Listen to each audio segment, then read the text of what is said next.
I know the weather's not great today, so I want to thank everybody for coming. It's a big deal when you do an event like this, and that all of you came out in a night where it may be raining, it may be snowing, it may be doing something in between.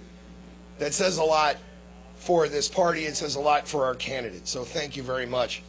Before we start, I want to thank WLAD, the News Times, and the Tribuna for coming tonight, CTblogger. In addition, I want to recognize a couple of people who are here. Our town clerk, Lori Kabak.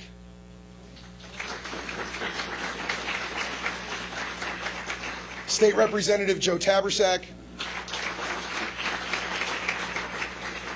Our Register of Voters, Marge Gallo. Common Councilman Tom Sadi, Ben Chianese.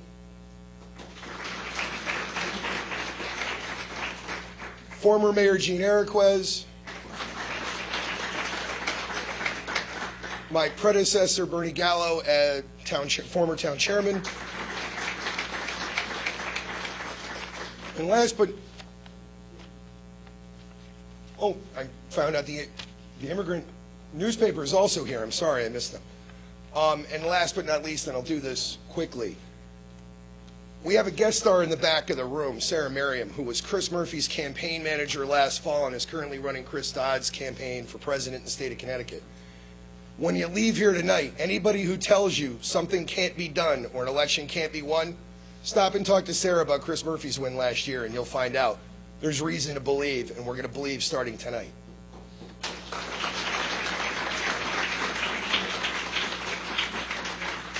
And now for why we're all here. It's my pleasure to introduce a special person tonight, a woman you all know, a woman the voters of Danbury will get to know better in the next few months. Present a wife and a mother, a proud citizen of Danbury for over 4 decades.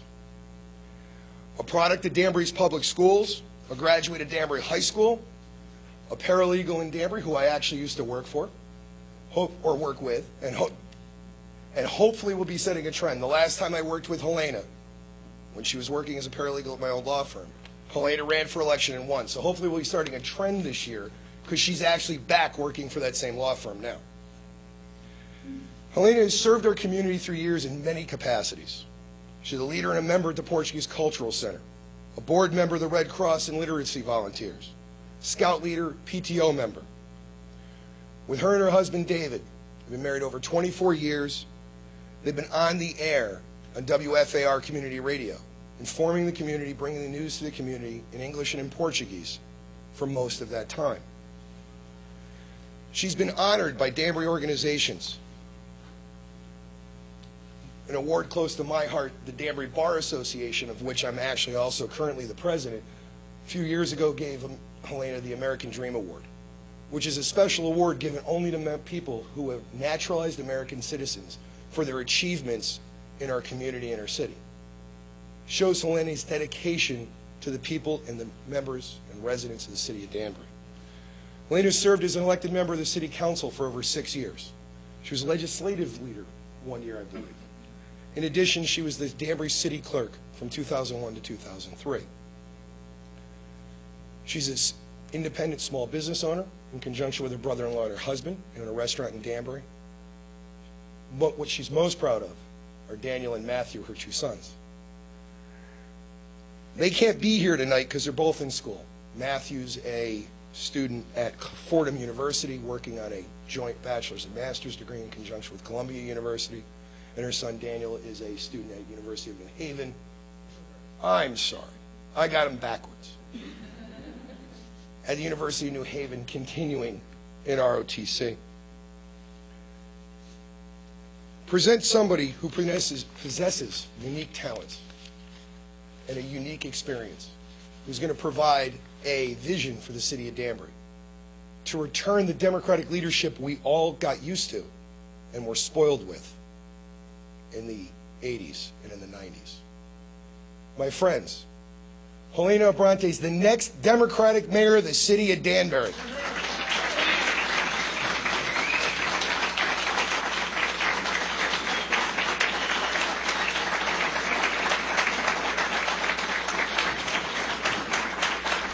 Thank you.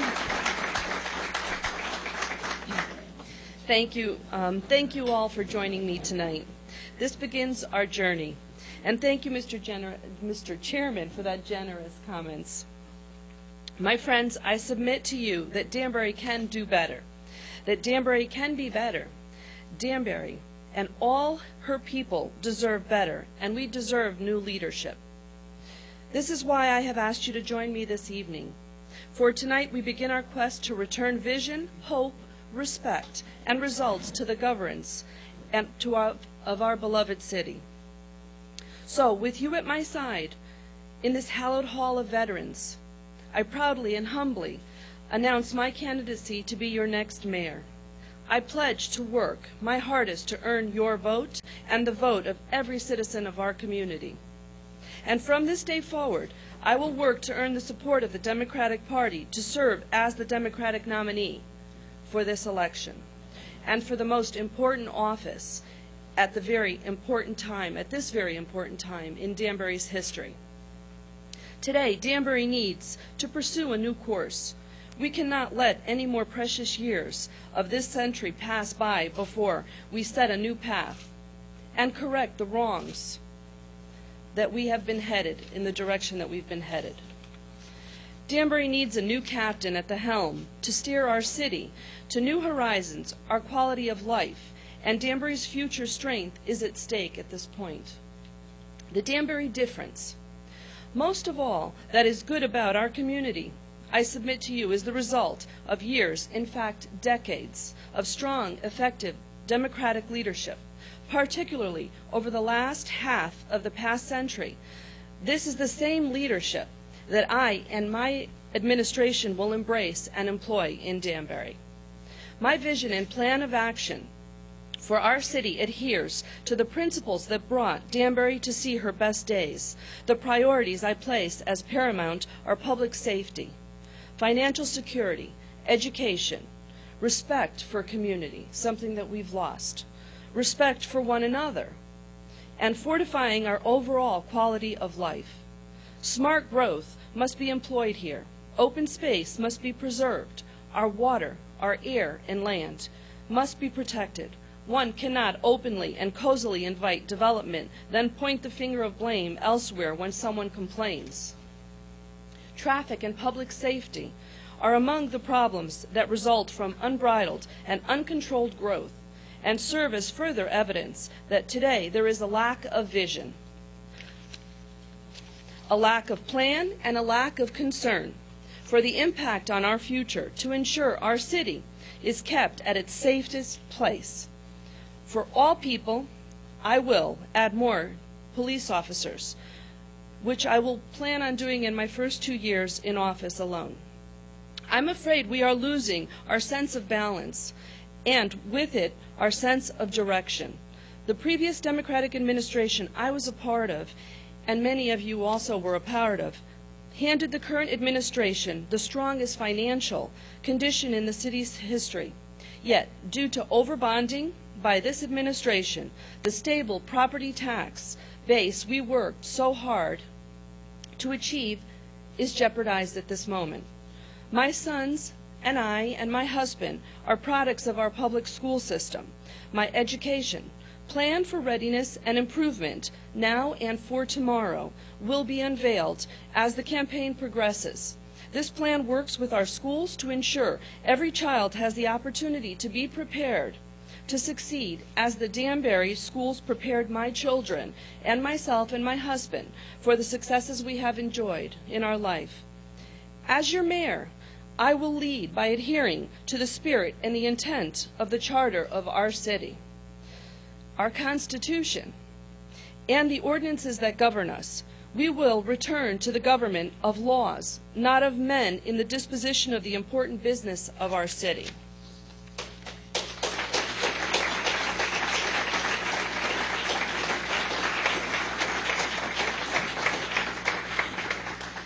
We will refocus our efforts to continue to rebuild our downtown.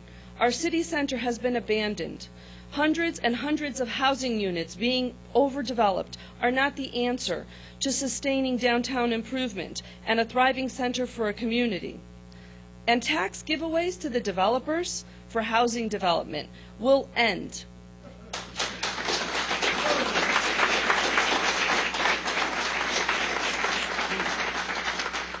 Fairness to all Danbury homeowners will prevail. My passion and love for Danbury, my home, is great. Our sense of community, of belonging, of embracing and celebrating our commonalities and our differences has made Danbury a great place to live, to grow, and also for my family, work, and play throughout the course of its history. But rhetoric that serves to do nothing but pit people against people and nationally depict our beloved Danbury in a negative light for political purposes doesn't provide the leadership that instills hope and respect among one another as neighbors and friends and Danburyans. My friends, as this campaign unfolds, you and all the people of our city will hear and learn about our plans for Danbury. Our city will hear, we will learn, we will progress. With your help and support and that of Danbury voters, we can make the difference in Danbury once again. I hope you will embrace our vision, feel renewed hope, a rekindled spirit, respect for our community and for one another, and realize the deliverable results that our new path for Danbury will bring. I'd like to thank you all for coming, and God bless.